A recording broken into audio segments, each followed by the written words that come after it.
आऊज़ु बिल्लाहि मिनश्शैतानिर्रजीम बिस्मिल्लाहिर्रहमानिर्रहीम। मैं हूँ सरदार आमिर ज़हीर एडवोकेट और आप देख रहे हैं मेरा YouTube channel house of justice. आज मैं बात करूँगा टेम्परेरी स्टे के बारे में। अक्सर हम कहते हैं जब हमारी प्रॉपर्टी को किसी और आदमी से ये ख़तरा होता है कि वो इस पर कब्ज़ा कर लेगा या हमें यहाँ से निकाल देगा या वो किसी गैर कानूनी तरीके से ये किसी और के हवाले कर देगा, तो अक्सर लोग कहते हैं कि हम वकील से रब्ता करते हैं और स्टे करवा लेते हैं। तो ये स्टे बेसिकली होता क्या है? स्टे स्पेसिफिक रिलीफ एक्ट के तहत परमानेंट इंजंक्शन का एक दावा किया जाता है। इंजंक्शन, यही जो स्टे होता है उसको जो लीगल लैंग्वेज है उसमें इंजंक्शन कहते हैं।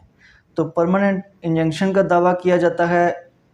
जब दावा ये किया जाता है तो उसके साथ एक टेम्परेरी स्टे की एप्लीकेशन लगाई जाती है और ये एप्लीकेशन सिविल प्रोसीजर कोड जो है उसके आर्डर 39 रूल 1 एंड 2 के तहत लगाई जाती है। इसके अलावा सीपीसी का यही जो सिविल प्रोसीजर कोड है इसकी जो सेक्शन 94 है वो भी इसको डील करती है। जो परमानेंट स्टे होगा, परमानेंट इंजंक्शन होगा, वो स्पेसिफिक रिलीफ एक्ट के तहत हम फाइल करेंगे, लेकिन उसके साथ जो टेम्परेरी इंजंक्शन के लिए एप्लीकेशन लगाएंगे तो वो सिविल प्रोसीजर कोड जिसको सीपीसी हम कहते हैं, तो सीपीसी के आर्डर 39 रूल 1 एंड 2 के तहत लगाएंगे। जब ये एप्लीकेशन लगाई जाती है तो इस पर जो जज साहब होते हैं जिनके पास ये केस मार्क होता है, तो चूँकि मेन जो केस है परमानेंट इंजंक्शन का वो तो एक लेंथी प्रोसीजर है। दूसरी पार्टी आएगी, जवाब दावा दाखिल करेगी, उसके बाद दोनों पार्टीज़ की शहादतें होंगी और प्रॉपर एक जिस तरह केस सिविल केस चलता है उसी तरीके से ये स्टे मैटर भी चलता है।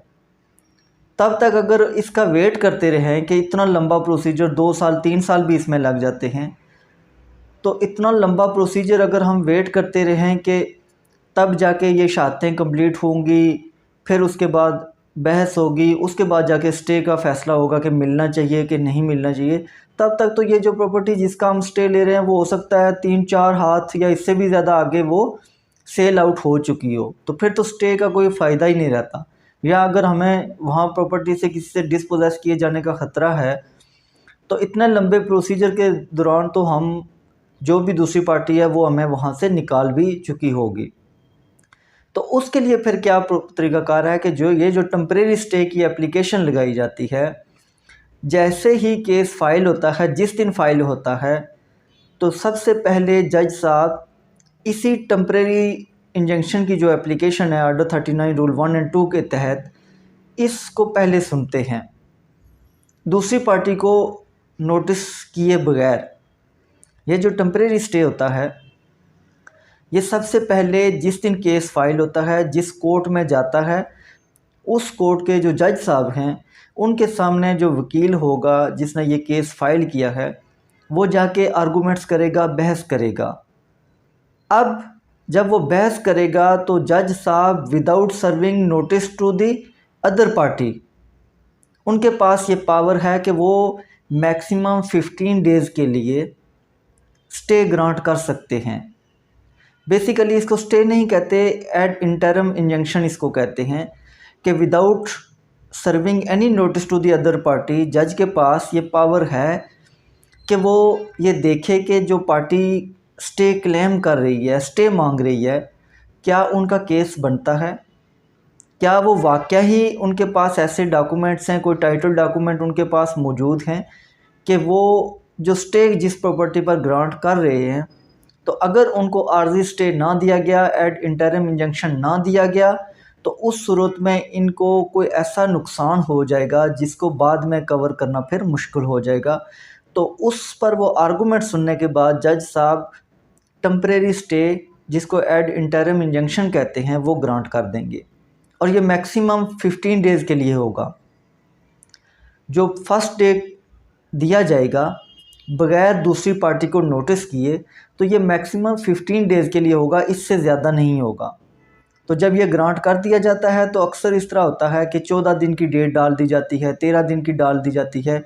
लेकिन उसमें अगर ये भी होता है कि अगर फ़र्ज़ किया 14 दिन की डेट पड़ी, लेकिन इस दौरान नोटिस दूसरी पार्टी को किए गए, उनको इन्फॉर्म कर दिया गया कि इस प्रॉपर्टी पर स्टे हो गया है, और वो इसके बावजूद जो नेक्स्ट डेट है उस पर नहीं आते, तो फिर जज साहब क्या करते हैं, इस स्टे को एक्सटेंड कर देते हैं। अब ये नहीं होता कि ये स्टे ख़त्म हो जाएगा। जज साहब को जाके रिक्वेस्ट की जाती है कि दूसरी पार्टी नहीं आई, दोबारा हम नोटिस करेंगे। ऑलरेडी उनको नोटिस इशू हो भी चुके हैं, वो इसके बारे में उनको इन्फॉर्मेशन मिल चुकी है, इसके बावजूद वो जानबूझकर नहीं आ रहे। तो जज साहब क्या करेंगे, ये जो स्टे ऑलरेडी ग्रांट हुआ था तो इसको एक्सटेंड कर देंगे। एक्सटेंड करके फिर दोबारा से वो ऑर्डर कर देंगे कि आप समन दोबारा जारी करवाएं।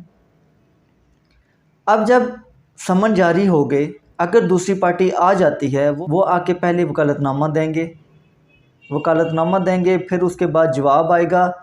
जो मेन स्टे है परमानेंट इंजंक्शन का जो दावा है उसमें जवाब आएगा, तो जो साथ ये एप्लीकेशन आर्डर 39 रूल 1 और 2 की लगी है तो इसका भी साथ जवाब दिया जाएगा। स्टे ग्रांट किए जाने के लिए 3 इंग्रेडिएंट्स जो हैं वो बेसिकली ज़रूरी होते हैं, और वही 3 इंग्रेडिएंट्स जो होते हैं वो इस एप्लीकेशन में लिखे जाते हैं।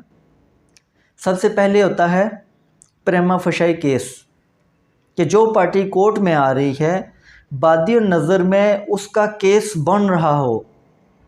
मतलब कि अगर वो किसी प्रॉपर्टी के बारे में आके क्लेम करते हैं कि इस पर स्टे दिया जाए, तो उनके पास कोई डॉक्यूमेंट होना चाहिए, कोई ऐसा टाइटल डॉक्यूमेंट कि जिससे ये ज़ाहिर हो कि ये प्रॉपर्टी इनकी है।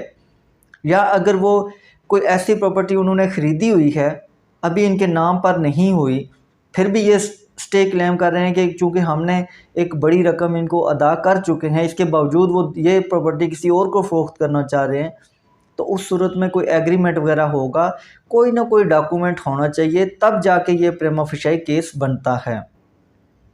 दूसरा है बैलेंस ऑफ कन्वीनियंस।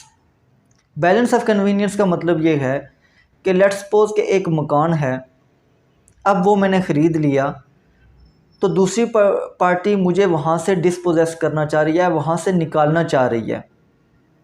अब बैलेंस ऑफ कन्वीनियंस ये है कि अगर ये मकान मेरे पास से चला गया तो मुझे इनकन्वीनियंस होगी, मेरे लिए मसाइल पैदा होंगे। और तीसरा जो होता है वो इर्रेपरेबल लॉस, नाकाबिले तलाफ़ी नुकसान, ऐसा नुकसान कि जिसकी तलाफ़ी मुमकिन नहीं हो, जिसकी तलाफ़ी ना हो सके, इर्रेपरेबल लॉस, नाकाबिले तलाफ़ी नुकसान। तो ये जो 3 इंग्रेडिएंट्स हैं ये किसी भी स्टे के लिए ज़रूरी होते हैं, और जो भी पार्टी ये स्टे क्लेम करती है कि मुझे दिया जाए, तो उसे साबित करना पड़ता है कि ये तीनों इंग्रेडिएंट्स मौजूद हैं इस केस में। अगर इन तीनों में से कोई एक भी मिसिंग है तो फिर स्टे ग्रांट नहीं किया जाएगा। जबकि जो अपोजिट पार्टी है, जो डिफेंडेंट साइड है, वो आके इन तीनों इंग्रेडिएंट्स में से किसी एक को भी अगर वो कामयाब हो जाते हैं उसको ये साबित करने में कि इन तीनों में से कोई एक इंग्रेडिएंट भी इसमें से मिसिंग है, तो उस सूरत में जज साहब स्टे ग्रांट नहीं करेंगे। अब ये जो स्टे ग्रांट किया जाता है ये कोई ज़रूरी नहीं होता कि हर केस में ग्रांट किया जाए, ये कोर्ट की डिस्क्रिशनरी पावर होती है। जो कोर्ट की डिस्क्रिशनरी पावर हो तो वो ज़रूरी नहीं होता कि आप उसमें as a matter of right उसको क्लेम नहीं कर सकते। जहाँ भी कोर्ट की डिस्क्रिशनरी पावर होगी तो वहाँ आप उसको as a matter of right claim नहीं कर सकते। वो कोर्ट पर है कि वो आपको स्टे ग्रांट करती है या कोई रिलीफ देती है कि नहीं देती। इस डिस्क्रिशनरी जो पावर है इस पर मैं एक जजमेंट भी शेयर करता चलूँ। 2020 CLC 1074 2020 CLC 1074, ये डिस्क्रिशनरी पावर के बारे में एक बड़ी डिटेल जजमेंट है कि जहाँ भी कोर्ट के पास ये डिस्क्रिशनरी पावर है कि वो ये काम करे या ना करे, तो फिर उस सूरत में जो पार्टी, कोई भी पार्टी, जो 2 पार्टीज़ होती हैं तो उनमें से कोई भी पार्टी उसको as a matter of right claim नहीं कर सकती, ये कोर्ट पर है। इसके अलावा जहाँ पर भी कोई जो मुखालिफ पार्टी है कोई गवर्नमेंट की पार्टी है तो वहाँ पर बग़ैर नोटिस जारी किए कोर्ट स्टे ग्रांट नहीं करती।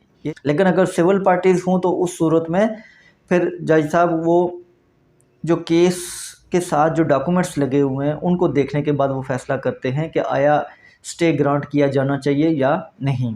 अब जब ये मैक्सिमम 15 डेज़ के लिए जो स्टे दिया जाता है, एड इंटरिम इंजंक्शन जिसे कहते हैं, ये जब ग्रांट कर दिया जाता है तो इसके बाद जब दूसरी पार्टी आती है वो आके दावा देती है जो मेन केस है परमानेंट इंजंक्शन का, तो उसके साथ इस आर्डर 39 रूल 1 और 2 की जो एप्लीकेशन है उसका भी जवाब दाखिल करेगी। जब जवाब दाखिल करेगी तो जो मेन केस है वो रुकेगा और पहले इस एप्लीकेशन पर जो जिस पार्टी ने केस फाइल किया है पहले वो इस पर बहस करेगी, और फिर दूसरी पार्टी अगर कोई हैं तो वो जितनी भी पार्टी हैं, एक है दो है, जितने भी आदमी हैं डिफेंडेंट साइड पर, तो फिर उस तरफ से भी बहस होगी। उसके बाद जज साहब इस पर फैसला करेंगे कि आया ये स्टे बनता है या नहीं बनता। जो 3 इंग्रेडिएंट्स मैं ऑलरेडी डिस्कस कर चुका हूँ, तो अगर जो जिस पार्टी ने वो केस फाइल किया हुआ है तो वो ये 3 इंग्रेडिएंट साबित कर देते हैं कि इस केस में ये मौजूद हैं, तो उस सूरत में फिर स्टे ग्रांट कर दिया जाता है।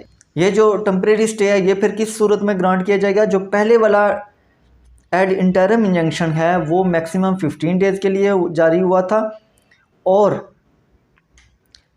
फिर आर डेट पर उसको एक्सटेंड कर दिया जाता है।